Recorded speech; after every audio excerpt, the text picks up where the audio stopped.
Hey guys. So, thank you for joining me for uh, my last video before I I go on hiatus for a month. So, this I had an idea to make this a Tangent Tuesday, but I'm not going to be doing a Tuesday, and for various reasons, I wasn't able to record and edit another book review for this Friday. So, we're going to do this.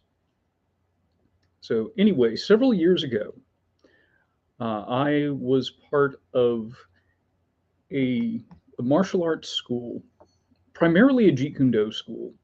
So they also taught Kali, which is Filipino martial arts, heavily involved with like stick and knife work. They had a pretty robust Brazilian Jiu Jitsu class. They also taught Muay Thai. They had one Wing Chun class a month, which I tried to get to. Uh, they also taught various other things over the years. I think at this time they were also teaching a judo program. Anyway, so a decision was made at some point to have a fight team, and I was invited to be part of it. Now, in the past, there really hadn't been any emphasis on competition or anything like that. In fact, there were those of us in the Brazilian Jiu Jitsu classes who would go do Brazilian Jiu Jitsu competitions, but nobody talked about it in class. And, even if somebody did a pretty good job, nobody talked about it at the school, just wasn't part of the program. And to be fair, the Brazilian Jiu Jitsu class was taught with focus on, let's say, a more traditional vibe. So, there were like belt tests, and in order to pass them, you needed to demonstrate some of the Gracie self defense stuff. So I have thoughts and feelings about that I'll get to eventually. But anyway, yeah. So it surprised me when they decided to have a fight team, and I was happy to be invited. And it was, if I recall, 4 times a week, about an hour in the late afternoon before the evening classes really began. So I was able to make most of the training. At that time, I was working retail, part time minimum wage. So I did wind up with kind of a fair bit of time on my hands. Anyway, so what the training consisted of, the head instructor who taught most of the classes. Sometimes there'd be two classes going on at the same time, and he'd be leading one and somebody else would be leading the other. But by and large, he would be teaching most of the classes at that time. Uh, he would sort of guide us through the fight team training. When I was there, it basically consisted of a conditioning at the beginning, excuse me, that mostly involved things like, tire flips and wind sprints and things like that. And then we would move on to sparring, and it would be a round of clinch sparring and a round of striking sparring, distance sparring, and then a round of ground sparring. Actually, usually the distance sparring came before the clinch sparring. But yeah, so these separate modes, we were given time to train them on their own. I think that has some benefit. I'm going to come back to that. Anyway, what got me thinking of this experience is I had a friend of mine who was also on the fight team. Lately or recently, he posted on Instagram footage from his first fight, his first amateur fight. And, he was pointing out sort of he didn't really know what he was doing. He came from primarily a striking background. He'd done Taekwondo, and, when he got to the school, he really focused on Muay Thai and Wing Chun Kung Fu. Excuse me.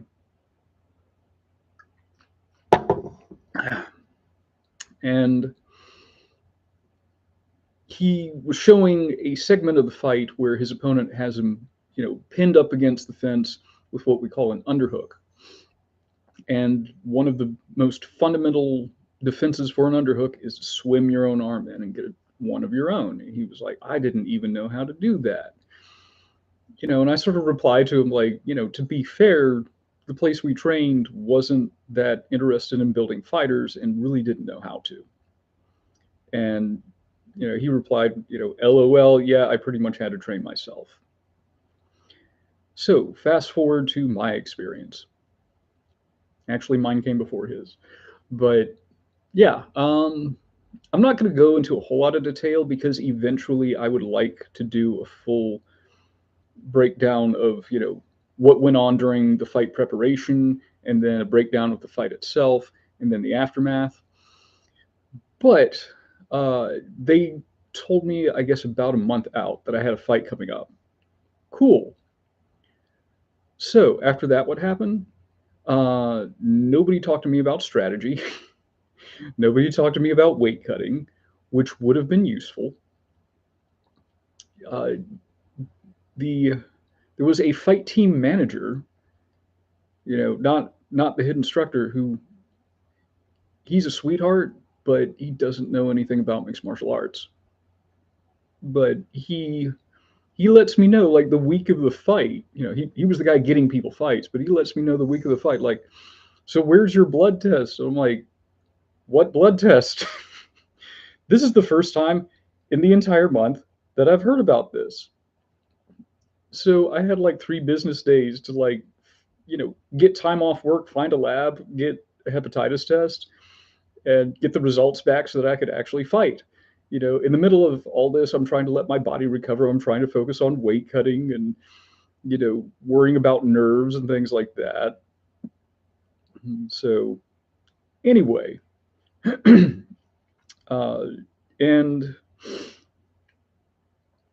that was one of the issues with the way the fight team was run.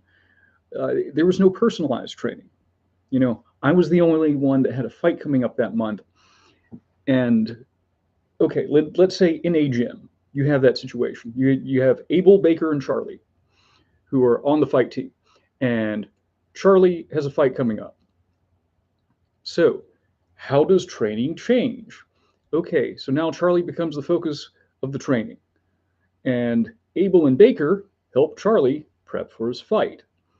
So things like, okay, part of my strategy is pinning the guy against the fence and getting him to the ground. Okay, so Abel and Baker need to be helping him do wall work and trying to fight off his takedowns as he's going for takedowns. And the head coach needs to be there and pointing out like, hey, you're gripping too low. You need to go higher. And, we didn't have anything like that. And in fact, during the whole training experience, again, regardless of whether I had a fight coming up or not, there were very MMA specific things that we didn't do.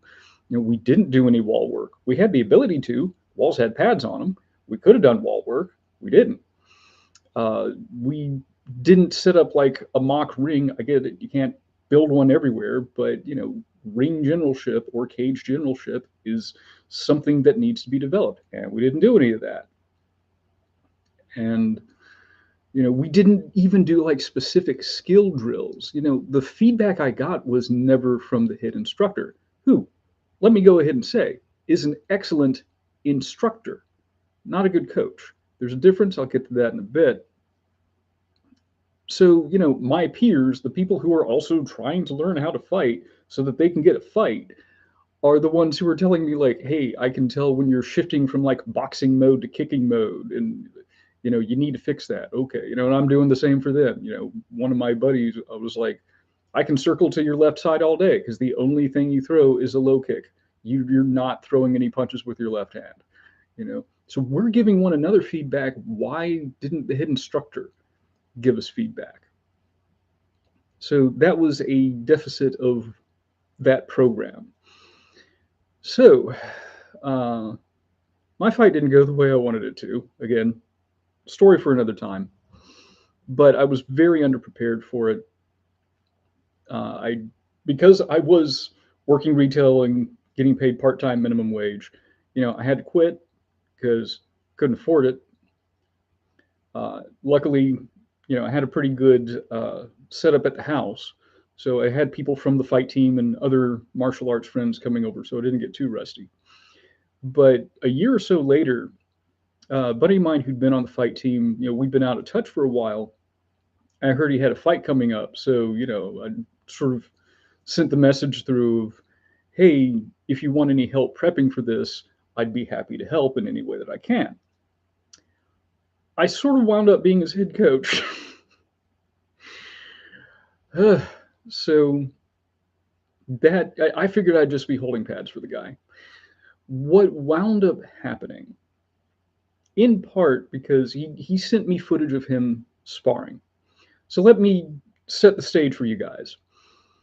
My guy is broad-shouldered. He has been lifting weights for decades at this point. So he's like just densely built. So he's probably going to be short for his weight class. Also, I think he was in his mid-30s at the time. So he's probably going to be slower than his opponent, who it's safe to assume is going to be in their early 20s. A younger, faster guy, right? What does he specialize in? Well, one thing that stands out in stand-up, he really likes throwing body shots. It was miserable the first week he started sparring with us because nobody else there really invested in body shots, and he would hit you with 2 or 3 and you wanted to go home. So that was something he was good at. And another thing he specialized in was judo. So grabbing people and slamming them to the ground and then just like steamrolling them, right? So he sends me this sparring footage. Based on everything I just said, you would probably be surprised to hear that they had him sparring basically like a point fighter, like dancing around on the outside, throwing a shot or two at a time. And this was such a departure from the last time we trained together. I'm like, dude, why are you fighting that way? And he said, because they told me I don't want to be on the inside. Folks, I got angry. Like professionally angry, if I can use that term. A good coach, because there's no such thing as a perfect fighter, a good coach needs to be able to help their fighter perform in such a way that they emphasize their strengths and are able to disguise any weaknesses that they have and not have those exposed, right? These guys did practically the opposite. It sort of reminded me, if you've ever seen that movie Kung Pao Enter the Fist, I have mixed feelings about it. But one of the gags there is, they have a student called Wimp Lo who they taught how to fight wrong as a joke. And I was like, is that what's going on here? Did they teach my guy how to fight wrong? And I don't think it came from a place of malice. I think that they had visualized an idealized way of fighting, a perfect way of fighting. But that's not what fights are. Again, there's no such thing as a perfect fighter. Everyone brings something different to the fight game, different attributes, different skills, different mindsets. So nobody, you can't have everybody try to fight alike. It's not going to work. So, among other things, I don't want to take too much credit for this, but one of the things I did do was like, hey, if you have the time and the money, there's this other gym that has a pretty good boxing program. You should start working with them. It'll get you used to getting in the mix, throwing punches while having them thrown back at you so that you can move into the clinch, so that you can get your takedown and then smash, right? So, and another thing I did to show you the separation between how I was training my guy and how we were normally getting trained. One of the first things I asked him, I'm like, hey, what are you most worried about in this fight? And he said, I don't want to be held down by a wrestler for 3 rounds and lose a decision. So we spent a lot of time on him escaping from the bottom, standing up from the bottom. Some of that even wound up playing into some of his judo. I didn't intend to do that. It just worked out that way. So that's the difference between a coach and an instructor. An instructor, no matter how good they are, what they actually wind up doing is teaching you the curriculum. Like here's the proper way to stand in a horse stance, or here are 3 different ways to block the jab. That is an instructor. That's a valuable skill to have. It's not the same as a coach. A coach takes a look at what his fighter brings to the table, or a student, however you want to put it. It takes a look at the circumstances under which they will be performing and tries to take their attributes and skills and optimize them for that situation. Anyway, again, I don't want to take too much credit for it. The guy had a lot of good training partners. He continued to train at the school and, have those sparring partners over there. And, he had private lessons from a really good judoka. And I got thrown by that really good judoka. And those guys can make you weightless. It's incredible. He had a really good boxing coach at the other gym, but I am going to take some credit for, personalizing his training and directing it in a place where he could actually perform at his best. And even to this day, I'll listen to a podcast on periodization, or I'll see a video on a different training method, and I'll send him a text and like, oh man, we could have done better. And he was like, I was as prepared as we could be. I got the results I wanted. Chill out. And I'm like, okay, fine. So unfortunately, the fight team didn't have that sort of personalized training. And it actually breaks my heart because, again, the instructor is a good instructor. He has a lot of good knowledge on a variety of martial arts. And, to this day, I'll see a thing on Facebook where he's like, hey, I'm doing a seminar over here. And I'm like, dude, if I had the time and the money, I would go check that out because I value that guy's knowledge. But again, there's a difference between an instructor and a coach. And it sort of breaks my heart that, that my friends, like I'm not feeling that bad for myself. I mean, obviously I would have liked to have performed better than I did. I would have liked to have maximized my performance. But I feel so bad for like my other friends. I mean, there were some guys with some really good potential that I don't think were able to achieve it because the place they started training, where they had their genesis as a fighter, again, just it didn't know how to build fighters. And the head instructor wasn't that interested in having a competition team. I don't think he showed up to anyone's fights, and again, he wasn't giving us any sort of personal advice, and feedback during training. And luckily I've had a lot of different coaches. Some of them have been very good. I've had some like, hey, you're putting too much weight on your left foot when you're doing this. Like, oh, okay. Some people who would be excellent at correcting like the little things, like you're winging out your elbow a little bit, just sort of make it feel like your elbow's sitting on a countertop before you throw your punch. Okay. So people who were very good at correcting and making things very personal, giving personalized feedback. And again, unfortunately, we just didn't have that. And and the fight team manager, who didn't tell me I needed a blood test until the week of the fight, super nice guy, didn't know anything about MMA. I mean, a good fight team manager. And I tried to do this, when like my guy had his fight coming up. I tried to let him know, like, hey, when you get to Tennessee, it looks like you're probably going to have to pay for these licenses in order to fight there, and things like that. To sort of try to keep him updated of, just based on my experience. But a good fight team manager, should be trying to get you favorable fights in order to build up your confidence, get you ring experience, make you a better fighter. And to be fair, I don't know how many guys on the fight team actually cared about that. I think mostly they just wanted to fight. But it should matter. If you're trying to optimize the experience for someone who wants to fight, like, no, we're going to give you a fight that if you perform the way you normally do, you're going to win this thing. That way you get ring experience, you experience a little bit of adversity, and then we can move on to something else and harder fights. And he didn't do that. I know he didn't do that. And I remember seeing an exchange he had with somebody on Facebook where, like, I also fight MMA. He's like, oh, really? What weight class? 160? There's no 160-pound weight class, dude.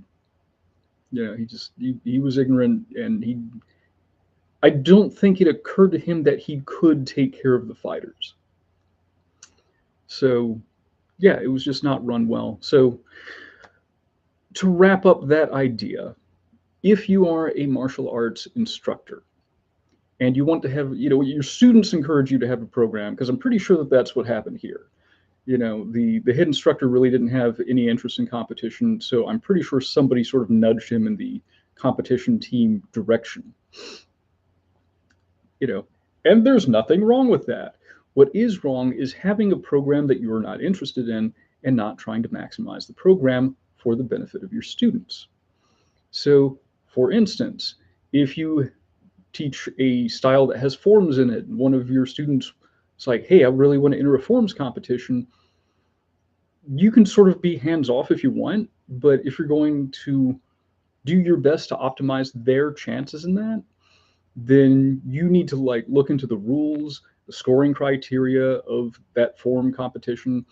You need to look into what the top people in that arena are doing and sort of guide them in that direction. If you're having a women's self-defense program, you need to look into what women actually need for self-defense. Because I've seen so many times people just take sections of their martial arts curriculum and, just basically turn it into a women's only class. No, there are specific needs for those students, a lot of which are going to be psychological, and you need to learn how to do that if you're going to have a class like that, or you're going to be doing your students a disservice. Just don't half-ass instruction. I guess that's where I'm coming down to. Anyway, again, I just wish my experience had been better. I will speak on some of these probably with more depth at a later time. That's all I have for this week. I'm actually going to be taking the month of October off. This finishes up the summer of sport, talking about my experiences in a sport environment. Yeah. So thank you guys for watching. I'll still probably put out the short little Tuesday videos. But other than that, I'll see you guys in a month.